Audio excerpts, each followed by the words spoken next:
To the next draw, itu adalah kalimat yang paling pas untuk Persija Jakarta saat ini. Entah siapa yang salah, entah apa yang salah, entah harus apa yang diperbuat, semua orang masih bingung. Di sini gue akan membahas pertandingan kemarin, jalannya pertandingan, analisanya sedikit, dan kira-kira kedepannya seperti apa. Gue agak bingung ya, ngelihat kondisi Persija saat ini.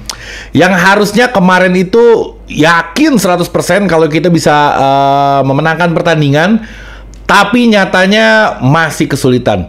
Gue ngelihat dari segi permainannya udah bagus banget, dari segi strateginya nggak ada yang salah, pemainnya semua udah ngotot juga, mainnya udah serius, tapi apa gitu yang bikin kita tuh sulit untuk dapat hasil kemenangan gitu. Jadi gue mau mulai, sebelumnya untung gue belum lupa, gue minta kalian untuk like video gue, dan yang belum sholat pastikan kalian sholat dulu baru nonton gue. Jangan nonton gue baru sholat, takutnya selesai nonton gue lo meninggal nggak sempet sholat. Jadi sholat diutamakan daripada nonton video gue. Oke, gue mau mulai dari yang pertama adalah kalimat dari Thomas Doll. Jadi ini press conference-nya pun belum diupload sama Persija, tapi gue coba kasih tahu kalian lebih dulu di sini. Sedikit aja gue mau bahas tentang Thomas Doll. Thomas Doll ini dia seperti biasa di setiap konferensi persnya dia terlihat kesal, marah-marah juga. Ya itulah Thomas Doll. Dia sulit untuk menerima kondisi Persija saat ini. Memang pasti pegel, pelatih sekelas dia, tapi harus mendapatkan hasil yang dia pun gue rasa kaget deh ngelihat kondisi timnya saat ini gitu. Oke, Thomas Doll ngomong kayak gini. Saya pikir soal supporter untuk fans yang ada di stadion memang banyak banget anak-anak Jackmania yang away ke sana, dan gue juga ngedenger suaranya juga kayaknya lebih banyak anak The Jack di sana gitu daripada pendukung tuan rumah itu sendiri. Dia bilang untuk fans yang ada di stadion sana, ini adalah pertandingan yang bagus. Memang iya, memang pertandingan yang bagus, tetapi saya tidak senang dengan performa karena tim ini sempat unggul cepat. Oke? Menyerahkan kontrol pertandingan ke lawan begitu mudah. Itu catatan dari Thomas Doll. Itu yang pertama. Jadi lagi-lagi kita kemarin juga lawan Bali, kita untung bermain lebih banyak pemain, tapi kita nggak bisa manfaatin itu. Kemarin kejadian lagi. Sayangnya aneh ya, ketika ngelawan 11 kita lebih bagus, dan kita ngelawan 10 pemain malah kayak kesulitan gitu. Itu yang bikin gue bingung. Harusnya kita kontrol pertandingan, tapi kita yang dikontrol jalannya pertandingan sama si Persis Solo. Gue akan bahas rinci banget nanti itu. Oke?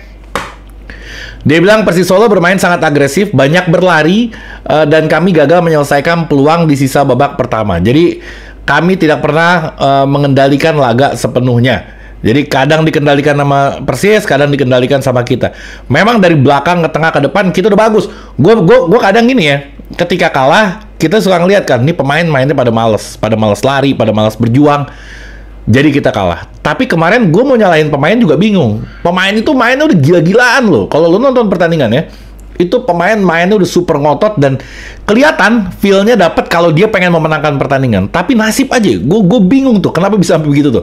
Soalnya gue kalau misalkan Persija kalah, biasanya kalau nggak pelatih strateginya, kalau nggak pemainnya malas mainnya.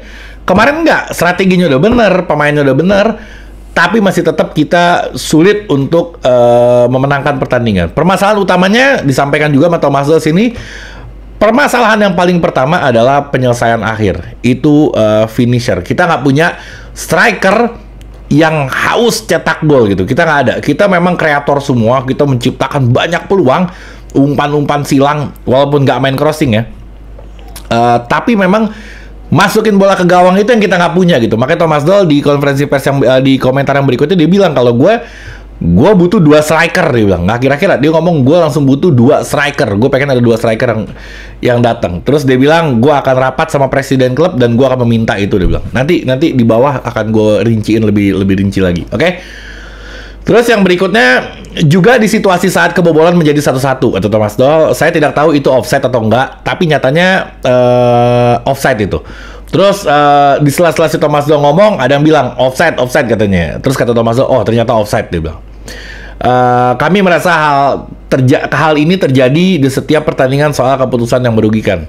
Jadi wasit kita lagi-lagi, gue nyalahin wasit, nanti diserang lagi. Tapi memang salah sih wasit itu. Jangankan Persija, banyak banget tim yang dirugikan. Kemarin legend kita Hamka Hamzah, legend Indonesia, itu juga cukup marah di Instagramnya terkait timnya dia Rans Nusantara itu mendapatkan perlakuan tidak adil dari wasit. Dia marah, dia posting itu. Gue bilang yang ternyata yang merasakan ini bukan cuman Persija gitu, yang merasakan ini ternyata sampai ke Rans pun kena dampaknya. Gue nggak tahu ya, gue lagi-lagi gue nggak ngomong dicurangin, gue ngomong memang kualitas wasitnya yang levelnya sangat rendah aja gitu. Jadi belum tentu curang, tapi memang nggak bisa jadi wasit aja gitu. Kalau itu penilaian dari gue. Oke, terus kita lawan 10 pemain. Kalau strategi Dol itu gini, menurut Dol kayak gini. Ketika kita lawan 10 pemain, kita nih yang unggul pemain di lapangan itu harusnya bermain lebih santai. Bermain lebih santai, bermain lebih terbuka, bermain passing-passing pendek, jangan buru-buru.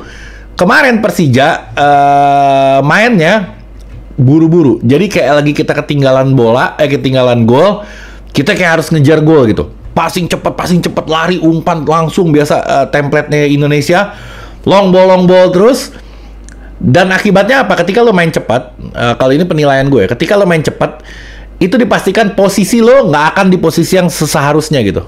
Karena lo bermain dengan tempo yang cepat, lo perpindahan posisi lo terlalu cepat, dan lo akan meninggalkan posisi lo. Dan itu yang dimanfaatkan sama Persis Solo, jadinya serangan balik dan kita akhirnya harus kegolan gitu. Harusnya kalau kita unggul dalam pemain, dia kekurangan pemain, dia yang bertahan, kita yang kontrol pertandingan. Memang dia pasti parkir base dan dia pasti main serangan balik. Jangan kita yang diserang terus kita main serangan balik. Kita harusnya main pelan-pelan. Kita main passing-passing pendek, kita bangun serangan. Mainin aja nggak apa-apa. Bawa posisi kita sampai 70% biasanya juga nggak ada masalah gitu. Jangan buru-buru. Gue nggak tahu apa yang dikejar buru-buru. Dan Thomas Doll juga mengakui itu. Dia bilang, kita unggul pemain, kita harus main lebih santai kata dia. Terus kata Thomas Doll kayak gini. Tetapi kami juga kalah dalam pertandingan ini karena melakukan banyak kesalahan saat situasi duel. Penempatan posisi kurang baik dan salah ambil keputusan. Duel ini menjadi sorotan. Gue ngeliat Rio Fahmi di wawancara juga, hal yang paling dipelajari dari Thomas Doll adalah berani untuk duel. Jadi kayaknya pemain-pemain di Indonesia ini, gue gak ngomong cuma Persija ya, agak takut duel gitu. Dia takut mungkin cedera atau takut apa. Tapi memang menurut Thomas Doll, pemain-pemain kita ini takut duel. Jadi dia ungkapin lagi di situ. Penempatan posisi yang kurang baik karena yang tadi gue bilang bermainnya cukup cepat jadi berantakan posisinya dan salah ambil keputusan. Yang harusnya passing nggak dipasing, yang harus shoot nggak di shoot. Banyak banget yang harusnya bisa di shoot dari luar kotak penalti tapi nggak dilakukan sama pemain-pemain dari Persija Jakarta. Oke, sekarang kita beralih ke Riko Simanjuntak. Riko Simanjuntak juga ngomong kayak gini. Dia bilang kondisi di ruang ganti juga sama, semua pemain kecewa, semua sedih. Dia bilang karena lihat hasil ini, karena semua ingin meraih terbaik, membawa 3 poin dari kandang Persis Solo pasti. Tapi inilah sepak bola, kata Riko nih, apapun bisa terjadi. Kita harus memikirkan pertandingan ke depan, semoga kita bisa menjadi lebih baik lagi. Ini kalimat-kalimat standarnya pemain kita nih. Mudah-mudahan kita bisa lebih baik lagi ke depannya. Saya berharap kita bisa lebih baik lagi ke depannya. Lupakan pertandingan yang sekarang, nggak bisa begitu. Harusnya pertandingan yang saat ini itu yang dipikirkan, itu yang menjadi bahan evaluasi. Jadi nggak bisa dilupain. Game yang udah kita lewatin itu jadi pelajaran, jangan kita lupain karena itu bisa memperbaiki kita di pertandingan berikutnya. Jadi harapan benar semoga lebih baik lagi, tapi itu kalimat yang paling sering yang gue denger dari pemain sepak bola di Indonesia maupun timnas juga gitu. Kalau misalkan kalah ya semoga nanti di kejuaraan yang berikutnya kita lebih baik lagi. Itu kayak gitu dan kayak gitu kalimat. Gue terlalu bosen ngedenger kalimat kayak gitu. Maksud gue ketika kita penonton ini mengharapkan lebih, ya kasih harapan yang oke lah, jangan cuman harapan template gitu. Oke? Yang berikutnya juga Andre Tani, kapten kita lagi-lagi mendapat sorotan yang cukup tajam, semakin meruncing dari anak-anak Jackmania, kritikan kepada kapten kita Andre Tani karena di setiap pertandingannya selalu kebobolan gitu. Dan kemarin juga gue nggak tahu ya posisi itu benar atau salah dari segi kipernya, karena gue nggak tahu kiper harus seperti apa. Yang sebelumnya memang kelihatan banget kalau dia terlalu maju, tapi yang kemarin kayaknya gue nggak ngelihat ada kesalahan dia sih. Tapi gue nggak tahu, mungkin orang yang kiper yang lebih mengerti itu posisi dia benar atau salah. Banyak yang kritik, banyak yang bilang Udah saatnya kalau Andre Tani diganti sama kiper cadangan. Ketika bek kanan main jelek diganti sama sama bek kanan yang lain. Ketika striker jelek diganti sama striker yang lain. Begitupun pemain tengah semua. Tapi kenapa kiper ketika main jelek tuh nggak diganti? Itu pertanyaan dari anak-anak Jackmania. Dan anak-anak Jackmania ini berharap kalau misalkan kipernya dicoba lah. Cahya. Kalau misalkan kegolan, ya sama yang sekarang juga kegolan juga kan. Jadi dicoba nggak ada salahnya. Kali aja lebih bagus. Ya supaya persaingan ini semakin kuat gitu. Kalau misalkan Cahya lebih bagus, pasti Andre Tani kan latihan lebih keras lagi supaya lebih baik lagi kan. Itu menaikkan level. Harusnya kayak gitu. Oke? Yang berikutnya, ya tadi gue udah singgung, Dol berharap ada 2 striker tambahan. Dia ngomong kayak gini, di konferensi pers yang sama. Itulah mengapa kami membutuhkan striker, dia bilang. Anda tahu, semua orang telah tahu hal ini. Saya mengatakannya setiap pekan di konferensi pers. Di setiap konferensi pers dia ngomong, memang iya. Saya berharap pada bulan November, seseorang bakal datang ke sini.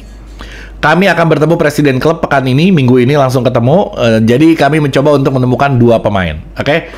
Dan anak-anak Jackmania dari pusat Jackmania, pengurus udah menyodorkan nama-nama pemain yang harus direkrut, yang direkomendasikan ke Persija yang bisa direkrut gitu.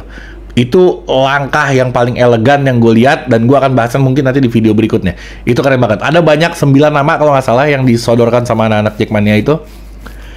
Itu keren banget, itu keren banget. Nanti gue akan bahas mungkin di video berikutnya.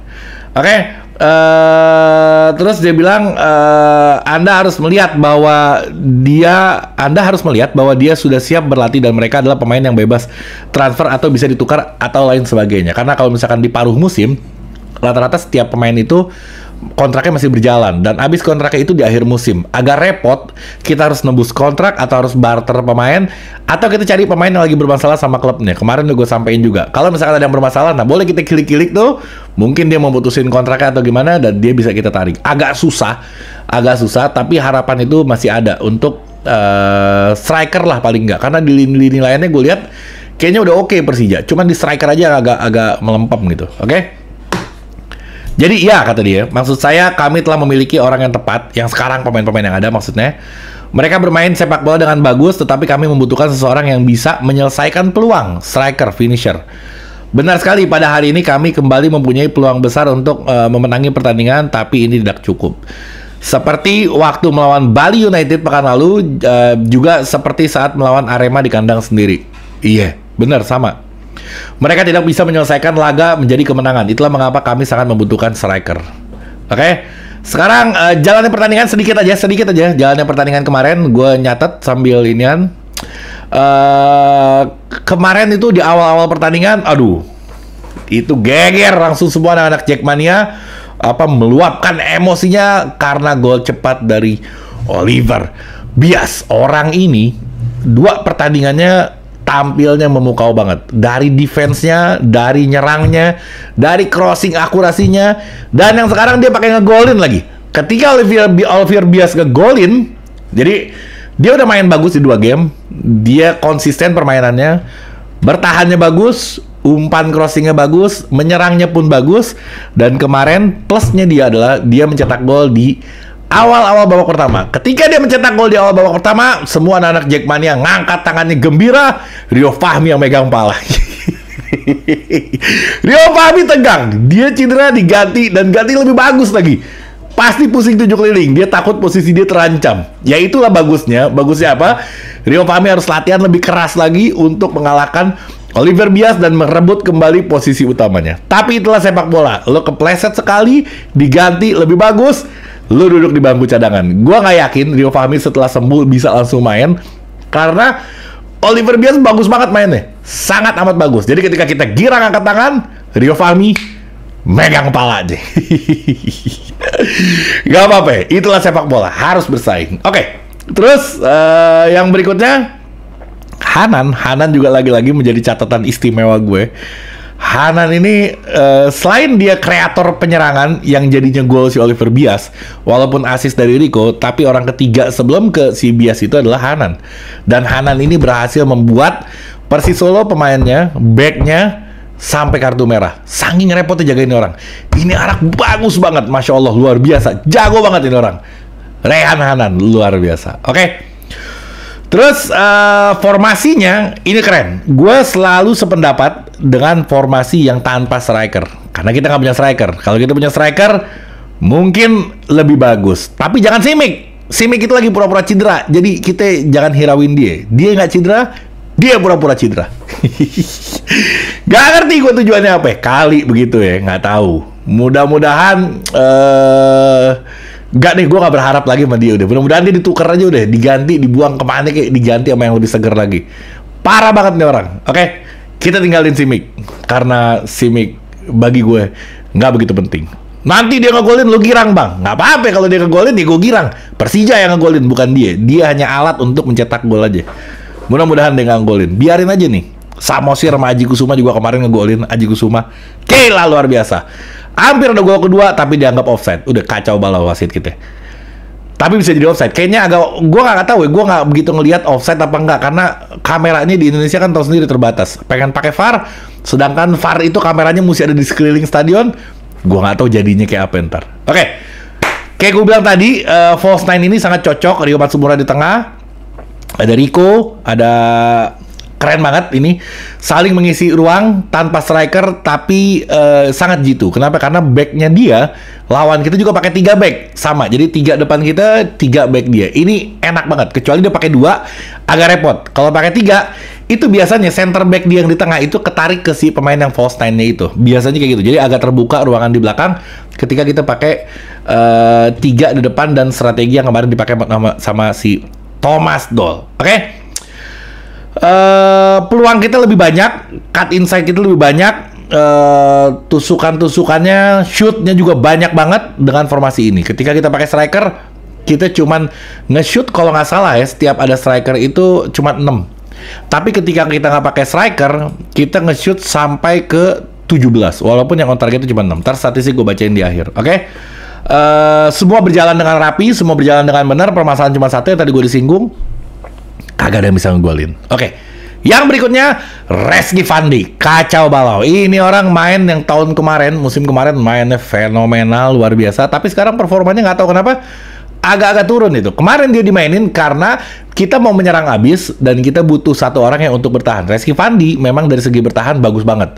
Cuma nyerangnya kacau. Gue kemarin ngomong, kalau udah kayak gini, harusnya jangan Reski Fandi. Hanif Syahbandi. Hanif Syahbandi itu insting nyerangnya masih bagus. Masih bisa menyerang dia. Jadi harusnya kemarin jangan Reski Fandi, tapi harusnya Hanif Syahbandi. Oke. Terus, banyak,